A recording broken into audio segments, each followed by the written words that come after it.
Turkey's President Recep Tayyip Erdogan says the Turkish military has, quote, neutralized dozens of Syrian government troops in retaliation for an attack on Turkish forces in Syria. Now, it comes after a Syrian attack killed 4 Turkish soldiers in Idlib province. A Syrian war monitor says at least 13 Syrian troops were killed by Turkey's retaliatory attacks. Turkey has had military observation posts in rebel-held Idlib since 2017, and they were set up under an agreement with Russia and Iran. Well, President Erdogan described the Syrian attack on Turkish forces as vile, and he said Syria's ally, Russia, had been told that Ankara would not stand to be prevented from responding to Syrian assaults. The operation is underway at the moment. Around 40 points are now the constant targets of our operation. According to initial indicators, there are 30 to 35 Syrians on the other side who have been neutralized. However, the operation is not yet over. For more on the story, we can speak to our correspondent in Istanbul, Dorian Jones. Hi, Dorian. What more can you tell us about this clash between Turkish and Syrian forces? Well, that's right. This major retaliation by Turkish forces followed the killing of 4 Turkish soldiers and the injuring of several others.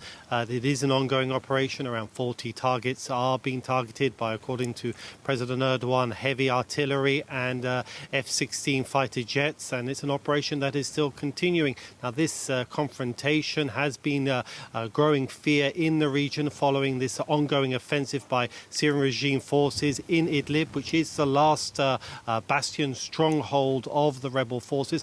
Around 3 million people are believed to be trapped there, and as this ongoing offensive has been going, in spite of warnings by Ankara, the fear of a confrontation between 2 neighbouring countries over the Syrian civil war is now a growing concern, especially as this operation does appear to be still ongoing.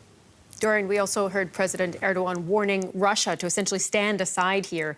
What is the risk of escalation?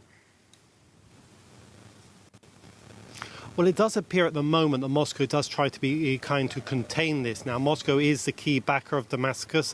Its jets have been supporting this ongoing offensive in Idlib, but at the same time, it does have good relations with Ankara. Now, Moscow has said that it's denied the president's claims of using Turkish jets in this offensive. It says Syrian airspace is still under the control of Russian forces. On top of that, it blamed Ankara, saying that these Turkish soldiers were killed because they didn't fail to notify Syrian forces of their movements. That is denied by Ankara. And I think that also crucially, Moscow hasn't condemned this operation so far. And I think behind the scenes, they are trying to contain it. We understand both sides do admit that Turkish and Russian generals and military are having talks. What those talks are, it's unclear. But Moscow realizes that they need to avoid a confrontation between Turkish and Syrian forces.